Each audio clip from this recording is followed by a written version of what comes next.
अब धरने प्रदर्शन और इस तरह की रैलियों की बजाय मुझे लगता है कि असली जो जगह है तीर निशाने पे मारना होगा। जब जब आप तीर दाएं बाएं मारते हैं तो चोट सही जगह नहीं लगती।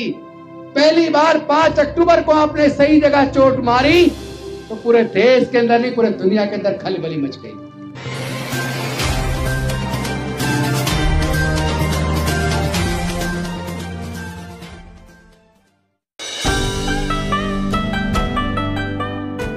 मैं बैठ के सोच रहा था कि मैं क्या बोलूं। बोलने का असर कम दिख रहा है। अकेले डॉक्टर बाबा साहेब अम्बेडकर हमारे हजारों साल की गुलामी को तोड़ कर गए। 4 बच्चे और जवानी में अपनी पत्नी को हमारे लिए गंवा दिया। हजारों साल की हमारी गुलामी तोड़ दी। एक तरफ पूरी की पूरी मनुवादी, जातिवादी, वर्णवादी व्यवस्था और दूसरी तरफ अकेले डॉक्टर बाबा साहेब अम्बेडकर। उसके बावजूद उन्होंने अपनी बुद्धि और विवेक से, अपनी काबिलियत से इस लड़ाई को इतने बेहतरीन तरीके से लड़ा कि वो हमारे संसद में और विधानसभाओं में, नगर पालिका में, नगर निगम में, पंचायतों में जाने का रास्ता खुल गए, सरकारी नौकरियों में जाने में रास्ता खुल गए, एजुकेशनल इंस्टीट्यूशंस में जाने का रास्ता खुल गए, संपत्ति और व्यापार के रास्ते खुल गए। लेकिन दुख यह है जो वो अकेले लड़कर देकर गए उसमें से 70% 300 से ज्यादा बहुजन समाज के सांसद होने के बावजूद और हजारों से ज्यादा बहुजन समाज के विधायक होने के बावजूद, 3 समाज के राष्ट्रपति मिलने के बावजूद, एक सर्वोच्च न्यायालय के मुख्य न्यायाधीश मिलने के बावजूद, कम से कम 5 सर्वोच्च न्यायालय के न्यायाधीश मिलने के बावजूद, अनेकों कलेक्टर, डॉक्टर, इंजीनियर, जज, प्रोफेसर, साइंटिस्ट बनाने के बावजूद जो अकेले डॉक्टर बाबा साहेब अम्बेडकर देकर गए, हम सारे मिलकर जो उन्होंने दिया उसको भी सुरक्षित नहीं रख पाए। 70% ऑलरेडी छिन गया है और जिस तरह का आचरण हम लोग कर रहे हैं, आने वाले 15 सालों में ये जो 30% बचा है ये भी छिनने वाला है। 125 साल पहले जब डॉक्टर बाबा साहेब अम्बेडकर जी ने स्कूल में एडमिशन लिया तब भी वो घड़ा नहीं छू सकते थे और 125 साल बाद भी आज भी घड़ा छूने पर एक छोटे से बालक इंद्र मेघवाल की हत्या हो गई, मूंछ रखने पर हत्या हो रही है, मंदिर प्रवेश पर मूर्ति छूने पर हत्या हो रही है, घोड़ी पर बारात निकालने पर हमले हो रहे हैं। एजुकेशन जो बाबा साहेब ने दी उसको साजिश के तहत छीन लिया है।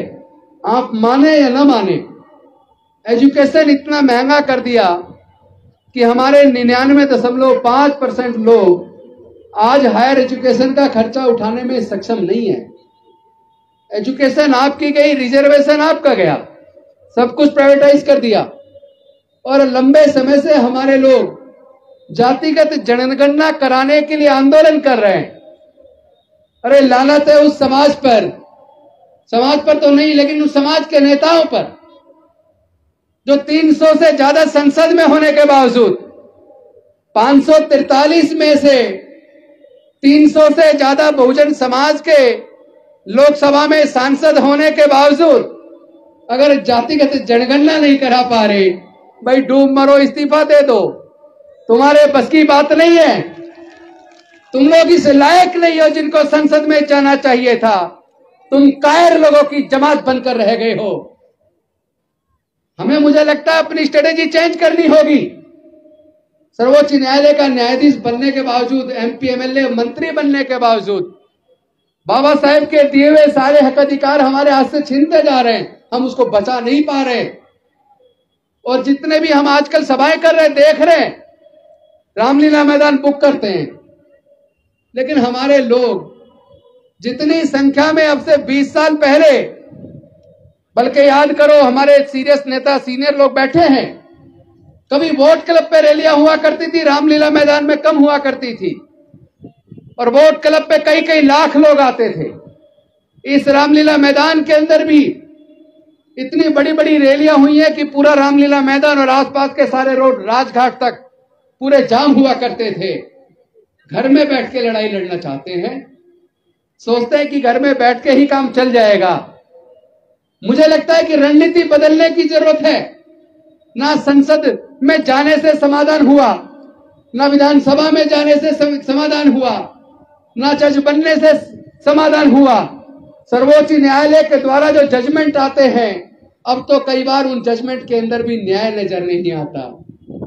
यानी कि लड़ाई का स्वरूप चेंज करना होगा। अब धरने प्रदर्शन और इस तरह की रैलियों की बजाय मुझे लगता है कि असली जो जगह है, तीर निशाने पे मारना होगा। जब जब आप तीर दाएं बाएं मारते हैं तो चोट सही जगह नहीं लगती। पहली बार 5 अक्टूबर को आपने सही जगह चोट मारी तो पूरे देश के अंदर नहीं, पूरे दुनिया के अंदर खलबली मच गई। इसका मतलब इनको तकलीफ किस चीज से होती है?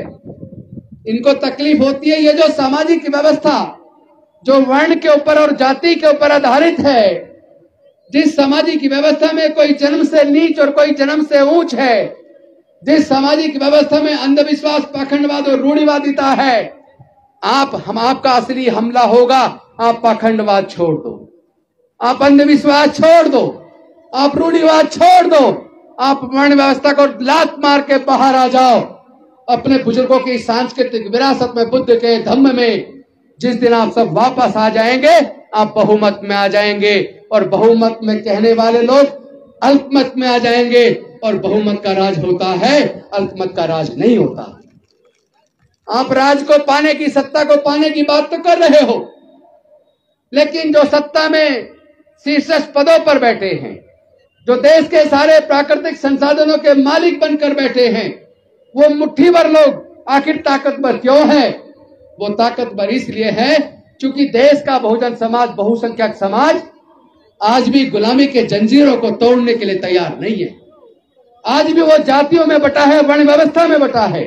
वो आज भी जातियों को छोड़ने के लिए तैयार नहीं है। मैं जहां भी जाता हूं, पूरे देश के अंदर जा रहा हूं, सब जगह लोग कहते हैं जाति की वजह से हमारे साथ जातिगत उत्पीड़न होता है। अरे अगर जाति की वजह से जातिगत उत्पीड़न होता है तो आप लोग जातियों को जिंदा क्यों रखे हुए हो? अपने इतिहास को पढ़ो। जो लोग अपना इतिहास नहीं जानते कभी इतिहास नहीं बना सकते। इतिहास बनाने के लिए पहले अपने महापुरुषों के इतिहास को पढ़ो। सम्राट अशोक के टाइम को पढ़ो, तब भारत सोने की चिड़िया थी। जब म्यांमार से लेकर ईरान तक पूरा भारत बौद्ध में था। बाबा साहब यही तो कह के गए कि इन जातियों की बीमारियों को खत्म करने के लिए भारत को बौद्ध में बनाना होगा। हमें फिर से अपने बुजुर्गों की सांस्कृतिक विरासत में, बुद्ध के धम्म में वापस आना होगा। तो इस लड़ाई को जीतने का तो एक ही रास्ता है। आप जितने मर्जी धरने प्रदर्शन कर लो, जितनी मर्जी संख्या जुटा लो, अगर धरने प्रदर्शन से काम चला होता तो जो बाबा साहेब ने दिया उसमें से 70% छीना ना होता। अगर धरने प्रदर्शन से काम चला होता, अगर 300 सांसद संसद में भेजने से काम चला होता, तो जातिगत जनगणना करवाने के लिए इतने सारे आंदोलन ना करने होते। हमारे आयोजक साथी लगातार पिछले 3 सालों से जातिगत जनगणना कराने के लिए अनेकों धरने प्रदर्शन और कितने ही प्रोग्राम अंबेडकर भवन पर, कॉन्स्टिट्यूशन क्लब में और आज यहां रामलीला मैदान में कर रहे हैं। मुझे लगता है कि अब इतनी ताकत रामलीला मैदान में, अंबेडकर भवन में या कॉन्स्टिट्यूशन क्लब में लगाने की बजाय पूरे देश में भ्रमण शुरू करो और जो सांसद संसद के अंदर बहुजन समाज के बैठे हैं उनको उनके घरों में कैद कर लो। उनको उनके घरों में ही चल के आपको बैठ के उनके कमरे में जाकर पूछना होगा, आप संसद में क्यों हैं? आप संसद में किसके लिए हैं? आपने संसद में समाज के कितने मुद्दे उठाए? उनकी अकाउंटेबिलिटी फिक्स करनी होगी। उनकी जवाबदेही तय करनी होगी, उनसे पूछना होगा जातिगत जनगणना के बारे में आपने संसद में आज तक क्यों नहीं बोला। अगर एक बार सारे बहुजन समाज के सांसद संसद के अंदर खड़े होकर और सभापति जी को कह दें कि हम एक प्रस्ताव लेके आ रहे हैं कि जातिगत जनगणना सरकार करवाए, और सरकार अगर तैयार नहीं है तो हम सारे के सारे रिजाइन करने के लिए तैयार हैं, 1 मिनट के अंदर 1 मिनट लगेगा, आप देश की पूरी सरकार आपके कदमों में होगी। लेकिन कायर लोग कुर्सी को बड़ा समझते हैं, महान लोग अपनी महानता से कुर्सियों को अपने पीछे लाइन में लगा देते हैं। आप लोग अपना कद इतना बड़ा करो कि कुर्सी आपके पीछे हो।